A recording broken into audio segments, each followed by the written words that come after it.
मुक्ति के दाता सतगुरु ये भटकत प्राण फिरंदा, उस साहिब के हुक्म बिना नहीं तरवर पाथ हिलंदा। पुण्यात्माओं, इस काल के इंद्रजाल को परमात्मा ने आके स्वयं बताना पड़ा, क्योंकि इस काल भगवान ने यहाँ पर बहुत अज्ञान फैला दिया और दुनिया भर के ये नकली संत तैयार कर दिए जो केवल लोकवेद सुनाते हैं, उनका कोई सदग्रंथ आधार नहीं रहता, जिस कारण से ये प्राणी इन कष्टों को झेलना, जन्म और मृत्यु का ये कष्ट उठाना, इसको एक परंपरा मान चुका है और इसी में संतुष्ट हो चुका है।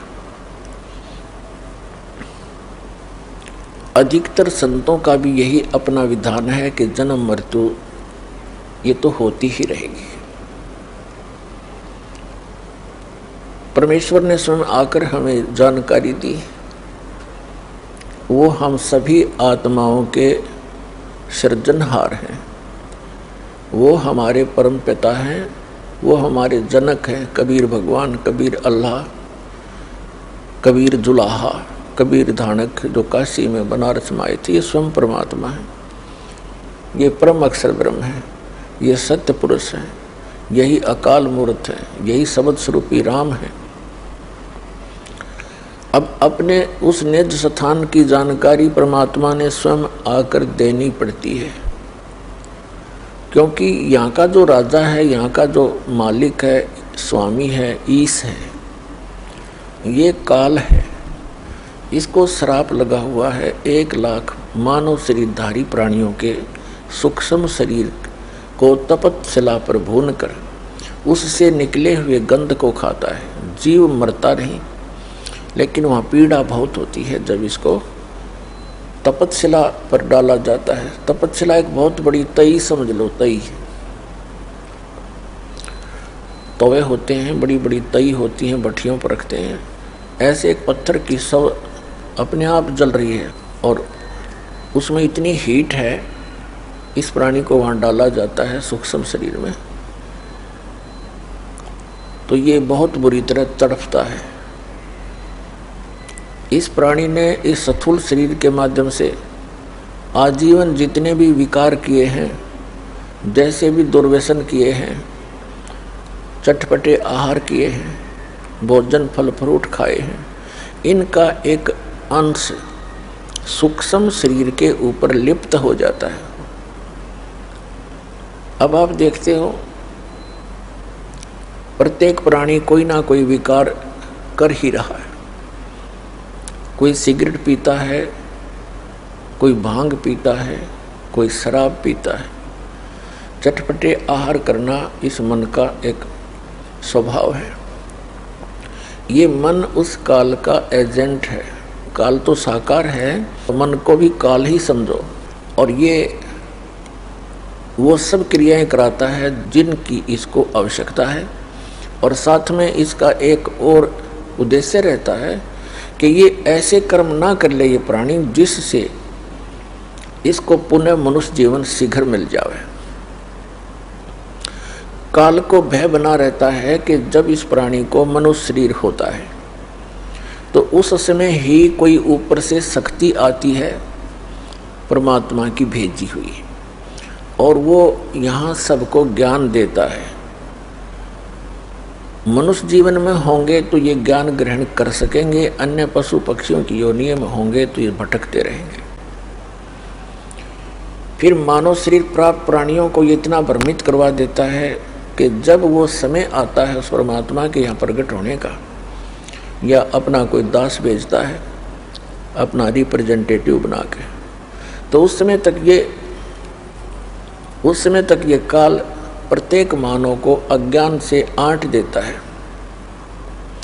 और बकवादों से भर देता है बुराइयों के इतने आदी बना देता है कि जिस समय परमात्मा का ये समय आता है, मोक्ष टाइम जिसे कहते हैं, मोक्ष समय, तो उस समय तक ये ऐसा कंडम कर देता है इस मानव को, प्राणी को।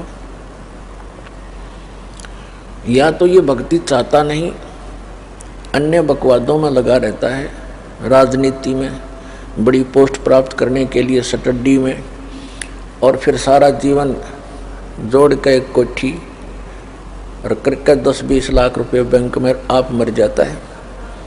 आप गधा बना फिरता है और बैंक के बैलेंस ने पता नहीं कौन वर्तता है। तो ये चाहता है कि कोई भी प्राणी उस समय भक्ति योग्य ना रहे। अब जो पुण्यात्माएं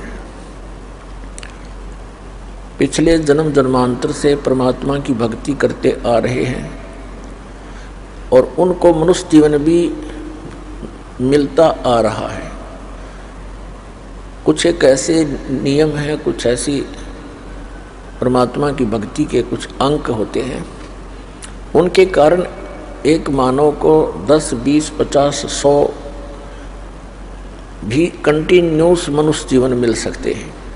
और उन मानव शरीर के अंदर यदि परम संत मिले नहीं तो कोई आंट नहीं इसका। तो ये पृथ्वी रोज सूर्य उदय हो रहा है, अस्त हो रहा है, और उदय हो रहा है, अस्त हो रहा है, अरबों वर्ष बीत के चलता रहेगा, फिर क्या होगा इसका। तो जब तक इसके पूर्व जन्म की संस्कार इसके साथ रहते हैं प्राणी का, तो इसकी बैटरी चार्ज होती है इन्वर्टर की, समझ लो। इस जीव के पुण्यों के कारण ये भक्ति युक्त रहता है, वो भक्ति संग्रहित होती है इसकी पूर्व जन्म जन्मांतर की। और फिर वो 2 जन्म उसके हो गए, 3 हो गए, 4 हो जाएंगे, 10 हो जाएंगे, 50 हो जाएंगे। और फिर उस मानव जन्म में कभी उसको कोई परम संत ना मिला, फिर से चार्जर लगा नहीं, तो फिर वो 84 लाख योनियों में चला जाएगा। तो वो पुण्यात्माएं जो मानव शरीर से तुरंत आए हैं, वो स्त्री हैं या पुरुष हैं, मेल हैं या फीमेल हैं, वो परमात्मा की भक्ति के बिना रह नहीं सकते। उनको परमात्मा की एक विशेष कसक बनी ही रहती है, जिसके कारण वो जैसा भी जिस परंपरा में, जिस भी मजहब धर्म में उसका जन्म होता है, अपनी परंपरागत उन क्रियाओं में भी वो शीघ्रता से लग जाता है। तो काल भगवान ने परमात्मा से कहा था, जब परमेश्वर प्रथम बार इस काल के लोक में आए थे, इसने परमात्मा के साथ, क्योंकि परमेश्वर कबीर जी अपने पुत्र का रूप बना कर आते हैं, कभी ज्ञानी का, कभी सहज दास का, कभी जोगजीत का। तो वो ये सोचता है कि ये मेरे भाइयों में से ही है, क्योंकि काल भी परमात्मा का ही पुत्र है, हम सभी उसी के बच्चे हैं। चाहे कोई चींटी है, हाथी है, शेर है, बगेरा है, गवेरा है, राजा है, रंक है, किसी भी मजहब धर्म में जन्मा है। लेकिन जो बच्चे निकम्मे हो जाते हैं वो तो निकम्मे ही होते हैं, अच्छे बच्चे वो अच्छे ही होते हैं, फिर भी होती संतान ही है।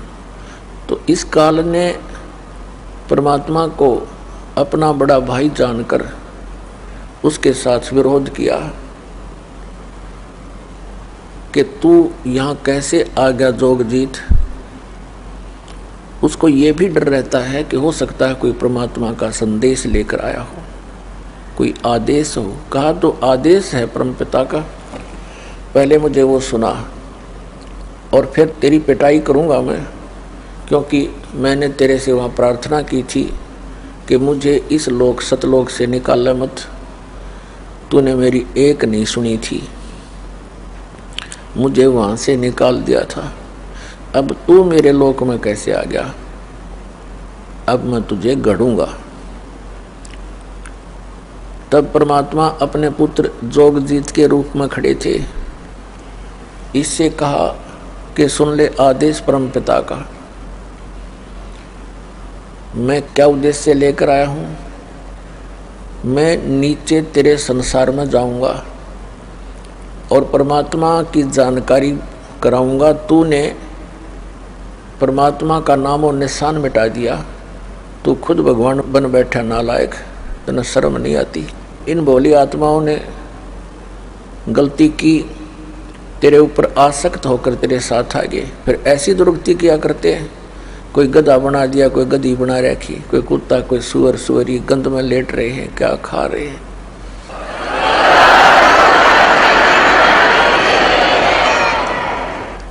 मैं नीचे जाऊंगा, परमात्मा का आदेश है, और सबको बताऊंगा कि ये भगवान नहीं है जिसको तुम भगवान जानकर पूज रहे हो।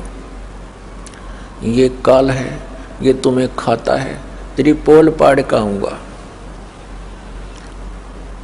तब इसने सोचा ये तो मेरा नाश करने आ गया, मेरी खेती उजाड़ेगा। तो इस काल ने परमात्मा को जोग जीत समझ के उसके ऊपर ऐसे झपट्टे जैसे अभी मार डालेंगे। परमात्मा ने अपनी प्यारी आत्मा धर्मदास जी को ये ज्ञान देते हुए कहा कि धर्मदास जी, जिस समय उस काल ने मेरे ऊपर अटैक किया, आक्रमण किया, मैंने सतनाम का सिमरण कर दिया। पुण्यात्माओं, वो परमात्मा हमें भी सतर्क करना चाहते हैं कि जो प्यारी आत्मा परमात्मा की शरण में आ गए और उनके ऊपर कोई किसी प्रकार की कोई आपत्ति आती है, चाहे कोई दैविक है, चाहे कोई जंतर मंत्र किसी का है, चाहे कोई गाल भी घाल देता है, और आपने उपदेश प्राप्त है तो उसमें अपना श्वास का सिमरण शुरू कर दे। जिसको प्रथम मंत्र प्राप्त है तो प्रथम मंत्र का ही जाप शुरू कर दे, किसी और की आशा नहीं करे कि वो मेरी रक्षा करे। तो परमात्मा ने बताया कि धर्मदास, मैंने सतनाम का सिमरण कर दिया और काल ऐसे कंडम हो गया, ऐसा झटका लगा इसको जैसे पक्षी की पंख कट जाती हैं, पंख उनके कटने के बाद वो जमीन पर पड़ा पड़ा तड़प रहा होता है, वो ऐसा ही हो जाता है। ऐसी दशा होगी इस ज्योत निरंजन काल की।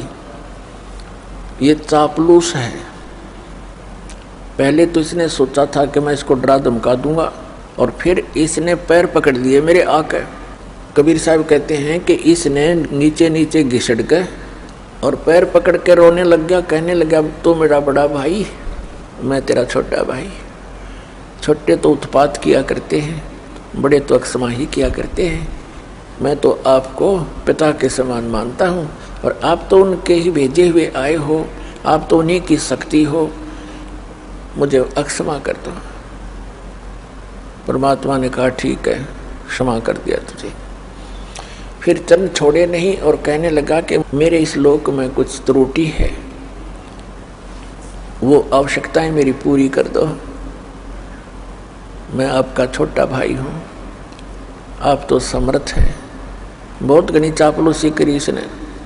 तो परमात्मा ने कहा कि बोल, क्या मांगता भिखारी, तू बोल। तब इसने कहा ऐसे नहीं, वचनबद्ध हो जाओ।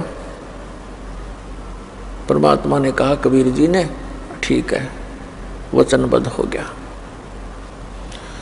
तब इसने क्या कहा कि 3 युगों में जीव कम ले जाना। अब क्या कहा था जोगजीत रूप में परमात्मा ने कि मैं सभी जीवों को बताऊंगा कि ये काल है, और जो साधनाएं तू करवा रहा है वो तेरे सत्र की है, तेरे जाल में फंसे रहने की है। परमात्मा ने मुझे एक ऐसी शक्ति यानी मंत्र दिया है, उस सतनाम के जाप को और सार नाम के जाप को प्राणी को दूंगा, और जिनके पास ये मंत्र होगा उसका तू कुछ बिगाड़ नहीं सकेगा। जैसे उसी मंत्र से मैंने तेरी ये हालत कर दी, और वो मंत्र उन प्राणियों को दूंगा जिनके पास ये मंत्र होगा, तो उनके निकट नहीं जा सकेगा, और सबको सतलोक ले जाऊंगा सतनाम दे करके। तो इसने फिर प्रार्थना की कि 3 युगों में जीव कम ले जाना। चौथा युग जब कलयुग आवे तब तो शरण जीव बहु जावे। ऐसा वचन हर मोय दीजे, तब तुम गवन संसार ही कीजिए। तब परमात्मा ने कहा ठीक है। और दूसरा ये कहा था कि आप बलपूर्वक ना ले जाना, आप अपना ज्ञान देना, आपके ज्ञान को जो स्वीकार करे वो आपका हो, आपकी मर्यादा में रहे वो आपका हो, और आपकी मर्यादा में नहीं रहे और हमारे ज्ञान को ग्रहण करे तो वो हमारा ही हो, उसको बलपूर्वक ना ले जाना। परमात्मा ने कहा ठीक है भाई, तथास्तु, ऐसे ही होगा। क्योंकि मालिक को पता जब मेरा ज्ञान कोई नहीं मानेगा कोई, तो मेरे साथ चलेगा कौन, और मेरी मर्यादा में नहीं रहेगा तो न मैं वहाँ के क्या करूँगा ले जा कर के ऐसे मूर्खों को। ऐसे तो हम पहले थे वहाँ पर, गलती करके यहाँ फिर आ पड़े, तो ऐसे वो मालिक ले जाना भी नहीं चाहता। और दूसरे हम सब इच्छा से यहाँ आए हैं, सब इच्छा से वहाँ जाएंगे। जब परमात्मा ने कह दिया तथास्तु, तब उसी समय तेवर बदल गया। यहाँ सभी प्राणियों का ऐसा ही स्वभाव है। जैसे भस्मागिरी ने भगवान शिव जी के द्वार पर 12 वर्ष तक सिरासन पर तपस्या की, ऊपर न पैर नीचे न सिर करके। जब भगवान शिव ने पूछा कि क्या चाहते हो भक्त, वचनबद्ध करवा लिए और कहा ये भस्म कड़ा दे दो। जब भस्म कड़ा दे दिया भगवान शिव ने, अगले तेरी शायद होले तैयार है, वो एकदम त्यावर बदल गया। नहीं जब करबद्ध खड़ा तो हाथ जोड़ा था। तो यहाँ ऐसा ही स्वभाव प्रत्येक प्राणी का बन गया, क्योंकि यथा राजा तथा प्रजा हो ही जाती है। यहाँ का ये राजा है, हमारे अंदर ये मन इसी का अंश है, तो ये हमारी सबकी एक जैसी वृत्ति होगी। तो इसने कहा कि जाओ जोगजित बेसिक संसारा, जीव न माने कहा तुम्हारा। जीव तुम्हारा कहा न माने, हमारी ओढ़ हो बाज बखाने।